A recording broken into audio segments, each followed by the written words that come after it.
Apocalipse 2, a partir do 12. E ao anjo da igreja que está em Pérgamo escreve: isso diz aquele que tem a espada aguda de 2 fios. Eu sei as tuas obras, e onde habitas, que é onde está o trono de Satanás, e retens o meu nome, e não negaste a minha fé. Ainda nos dias de Antipas, minha fiel testemunha, o qual foi morto entre vós, onde Satanás habita. Mas umas poucas coisas tenho contra ti, porque tens lá os que seguem a doutrina de Balaão, o qual ensinava a Balaque a lançar tropeços diante dos filhos de Israel, para que comesse os sacrifícios da idolatria e se prostituísse. Assim tens também os que seguem a doutrina dos nicolaítas, os que eu aborreço. Arrepende-te, pois quando não em breve virei a ti, e contra eles batalharei com a espada da minha boca. Quem tem ouvidos, ouça o que o Espírito diz às igrejas, e ao que vencer darei eu a comer o maná escondido, e dar-lhe-ei uma pedra branca, e na pedra um novo nome escrito, o qual ninguém conhece, senão aquele que o recebe. Diga graças a Deus. Pode se assentar no seu lugar, Pai. Que somos gratos pela presença do Senhor neste lugar, Pai. Por tudo que o Senhor já realizou aqui nessa noite. Nós te somos gratos. Peço a misericórdia, a graça e a intervenção do Senhor ao liberar essa palavra. Pai querido, que diminua eu e o teu Espírito fale através de mim a esse povo que aqui se encontra nesta noite, Pai. Pai, que a tua palavra possa cair e alcançar corações sedentos, Pai. E que o resultado dessa palavra seja vidas restauradas, vidas renovadas, vidas curadas, vidas arrependidas, vidas transformadas, Pai. No nome de Jesus assim eu oro, eu peço e eu te agradeço hoje e sempre. Eu quero só falar um pouco sobre a igreja de Pérgamo. A igreja de Pérgamo não sofre perseguições, mas está morna. É tolerante com falsas doutrinas em seu meio, e ela se identifica com a igreja que se alia ao poder secular. Deus quer arrependimento e que as falsas doutrinas sejam combatidas. A igreja de Pérgamo era considerada uma igreja mundana.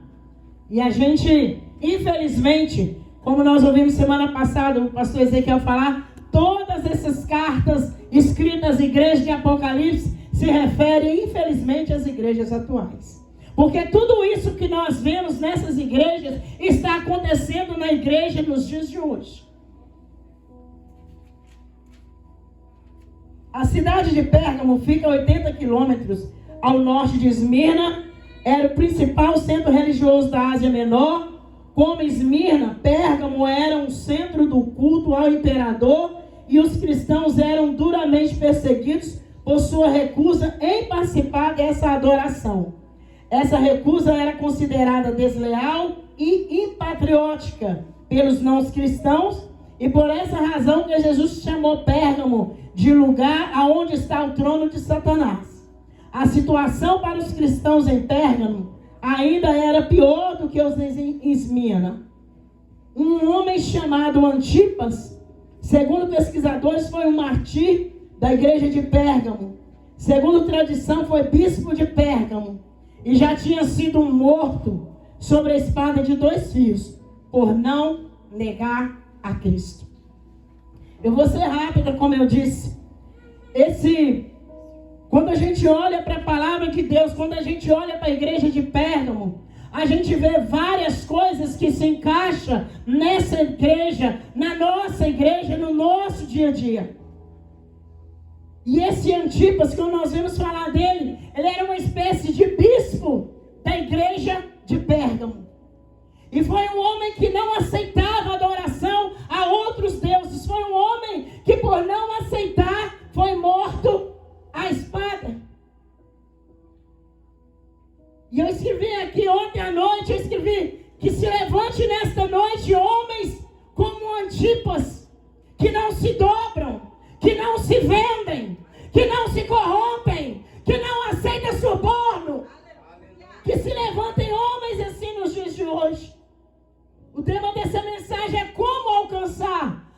eterna. A primeira coisa que nós aprendemos lendo essa carta a Pérgamos: não podemos seguir a doutrina de Balaão.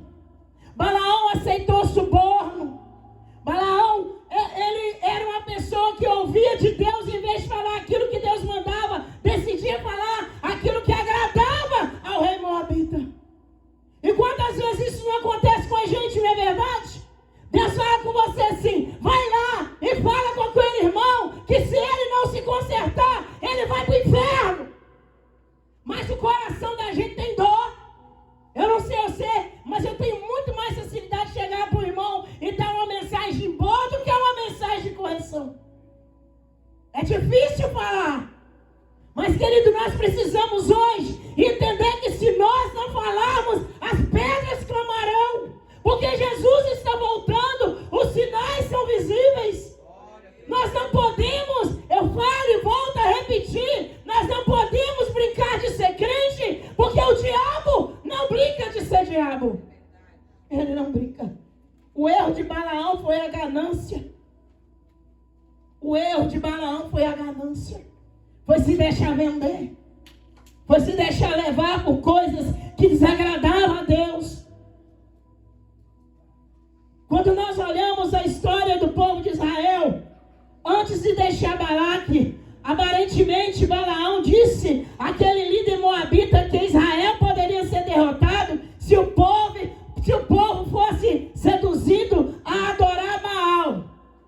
O povo já estava no final do deserto, final de luta, final de desafio, e o povo se curva diante da adoração a Baal, trazendo isso para os nossos dias.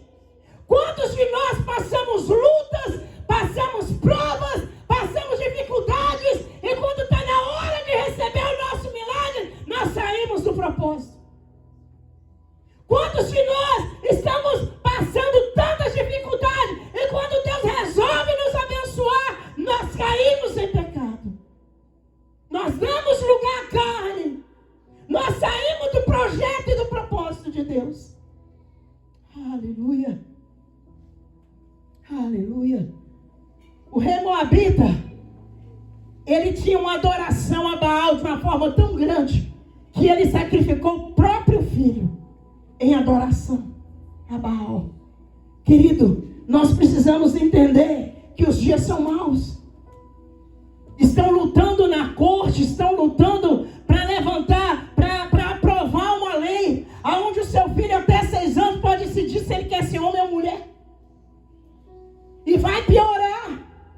Há um tempo atrás eu ouvi uma pastora dizer assim: vai chegar um tempo que pedofilia não vai ser pecado. E eu desconjurei aquela pastora. E hoje a gente já está vendo várias coisas acontecendo em relação a essa situação. E vai piorar. E vai piorar. Para alcançar a nossa morada eterna, não podemos adorar Baal. O que é Baal? É tudo aquilo que nos tira do propósito e da presença de Deus. Lá em 1 Reis, capítulo 18, você vai encontrar lá a história de Elias sendo desafiado pelos profetas de Baal. Elias vira para eles e fala assim: clama ao seu Deus.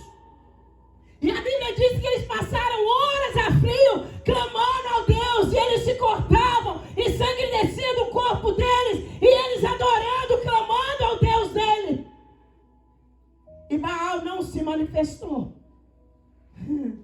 Eu acho engraçado que Elias, ainda brincando com eles, diz assim: grita mais alto, quem sabe o seu Deus está dormindo, está cansado, conjecturando. E nada aconteceu. Mas sabe uma coisa interessante que acontece? Após eles terem clamado, e nada aconteceu, a primeira coisa que Elias fez, Elias foi lá e reparou o altar. E o altar hoje é eu e você. E como é que está o teu altar? Como é que está a tua vida? Como é que está a nossa vida diante de Deus?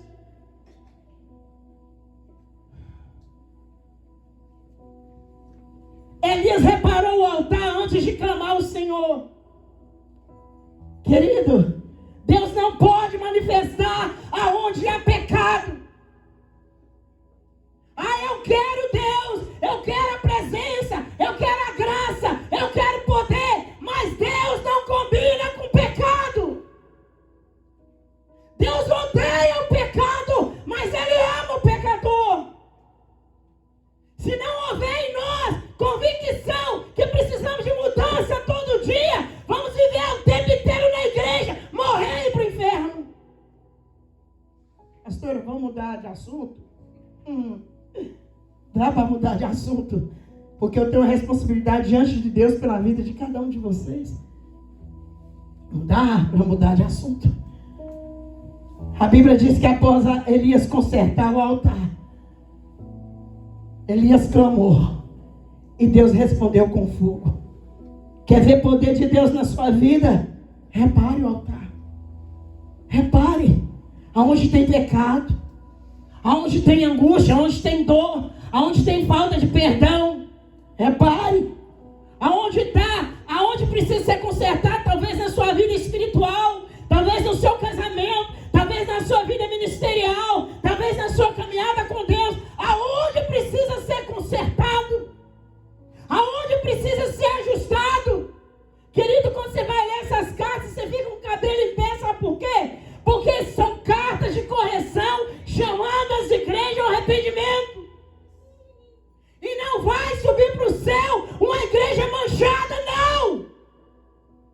Você pode passar a vida inteira na igreja, se não tiver comunhão com Deus, não vai para o céu. Isso é claro. Isso é claro. Segundo passo, para alcançarmos a nossa vida eterna com Deus, tem que haver arrependimento. Lá em 1 João 5, 7, o Senhor Jesus nos instrui acerca de andarmos na luz. Ele fala assim: nós podemos falar que andamos na luz, mas se não fazemos as coisas que o crente na luz faz, nós estamos mentindo. Se não fazemos aquilo que a Bíblia nos pede, nós estamos mentindo.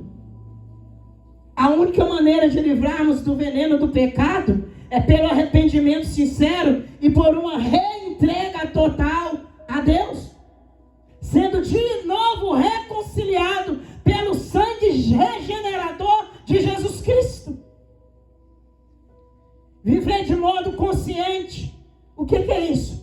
É independente de onde que eu estar, eu tenho que lembrar que eu estou representando Jesus ali.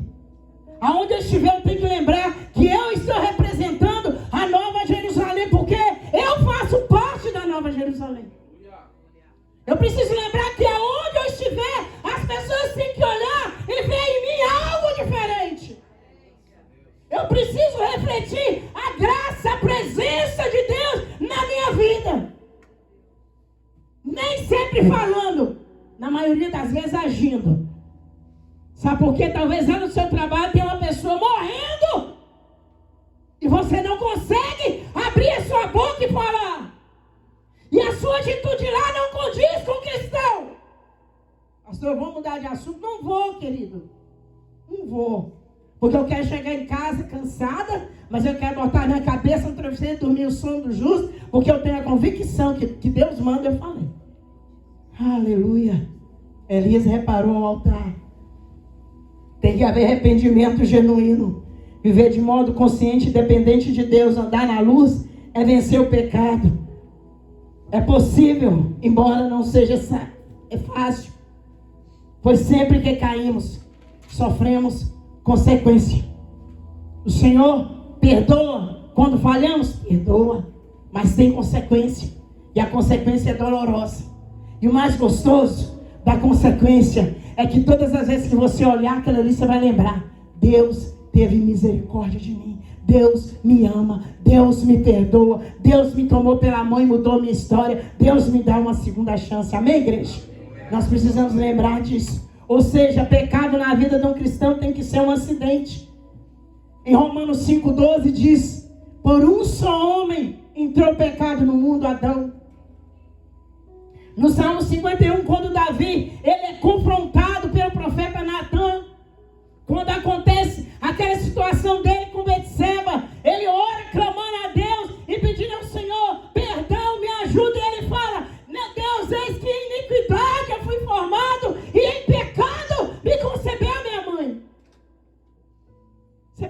ensinar a criança a mentir?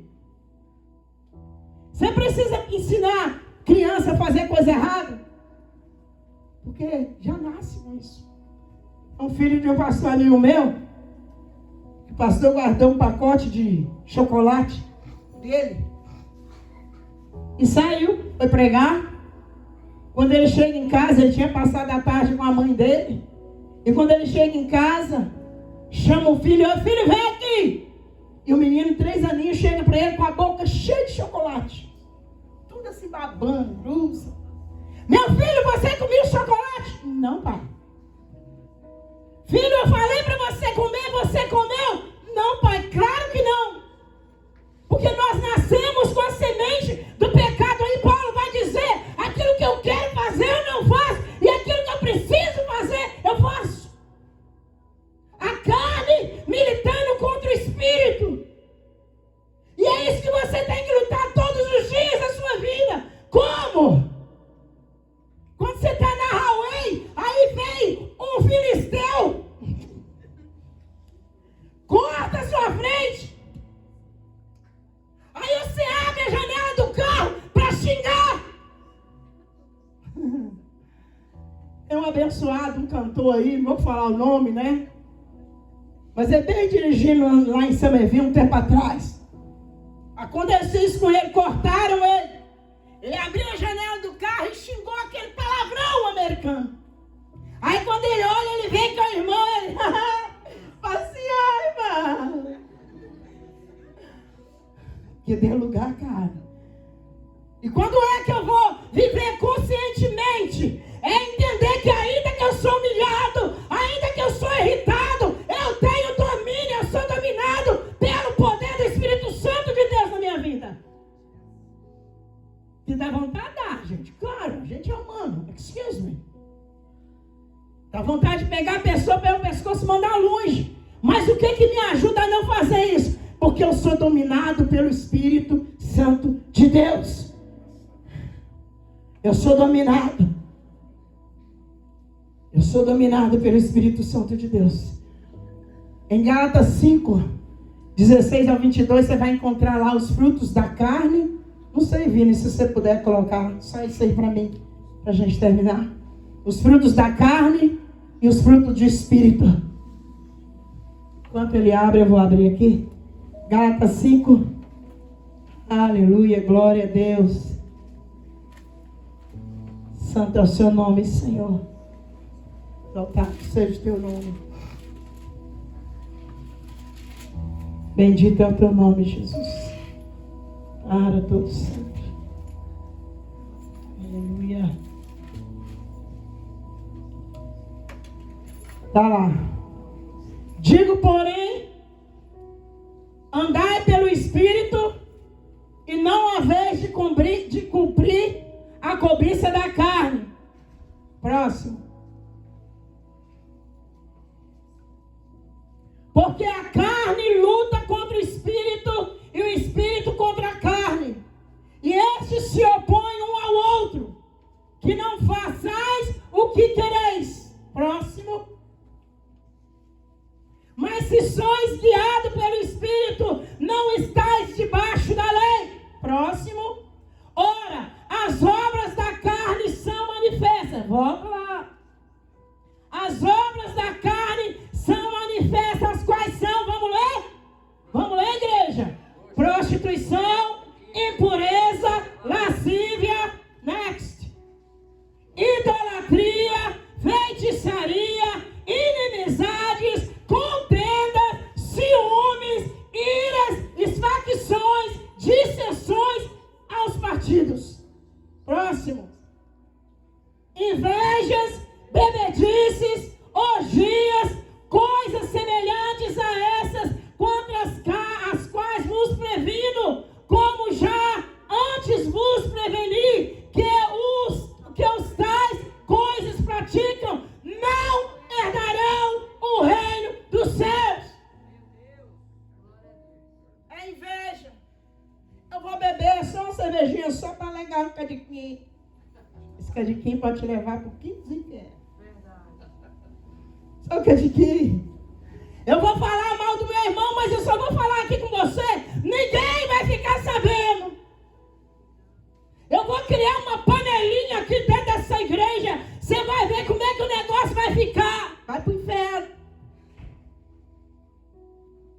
chegou para nós uma vez e falou assim: pastor, essa igreja tem panelinha? Não, aqui tem caldeirão, é todo mundo num só. Porque no dia que surgir panelinha, nós vamos ter que acabar com ela. Porque a igreja ou anda unida ou anda unida. Não existe meio termo. Vamos lá para os frutos do Espírito. 22, menino. Mas o fruto do Espírito é o amor. É o amor. Gozo, paz, longanimidade, benignidade, bondade, fidelidade, mansidão, domínio próprio. Contra essas coisas não há lei. Aleluia. Amor, paz, longanimidade. Porque você encontra crente assim, apavoradão, doidaroso. Ah, Jesus está voltando, o povo está pegando. Querido, busca o fruto do Espírito. Aleluia. Busca a presença de Deus. Busca a graça de Deus. Aleluia. Precisamos buscar a graça de Deus na nossa vida. Precisamos buscar a presença de Deus na nossa vida. Precisamos buscar os frutos do Espírito Santo de Deus na nossa vida e nos arrepender verdadeiramente e não ter remorso. Sabe o que é remorso? O Senhor te confronta por um pecado. Você chega diante de Deus, você pede perdão, você chora, você se arrepende, mas na primeira oportunidade você está fazendo tudo de novo. Senhor, eu sou fraco, querido. Nós precisamos de andar em novidade de vida, vencer e matar a nossa carne. Every single day, todo o tempo. Paulo passou por essas coisas igual eu e você passamos. Mas vale a pena se entregar totalmente ao Senhor, amém? Arrependimento é mudança de atitude, de comportamento, de rumo. Dá uma viravolta na sua vida, aonde precisa ser mudado. Mas muda de rumo, muda de atitude. Por um só Adão entrou o pecado no mundo. Por um só homem entrou o pecado no mundo. Porém, pelo último Adão foi tirado o pecado do mundo. O último Adão me conscientiza que eu sou imagem e semelhança de Deus. O último Adão derrota a morte e me dá a vida eterna. O último Adão tem um plano perfeito para a minha vida e para a minha família. O último Adão foi feito espírito vivificante e nele eu tenho vida. O último Adão me tirou do império das trevas. Jesus, Ele muda a nossa vida, Ele muda a nossa história. Aleluia, aleluia. E como é que eu faço, pastora? O que te louvou pode vir. Pastora, como é que eu faço para conseguir isso? A palavra do Senhor fala, se confessarmos os nossos pecados, Ele é fiel e justo para nos perdoar. Pastora, mas é tanta coisa ruim que tem. Confessa. Ou você pensa que isso é novidade para Deus? Não, Ele viu o que você estava fazendo. Ele viu como você estava pecando. Ele viu. Precisamos confessar.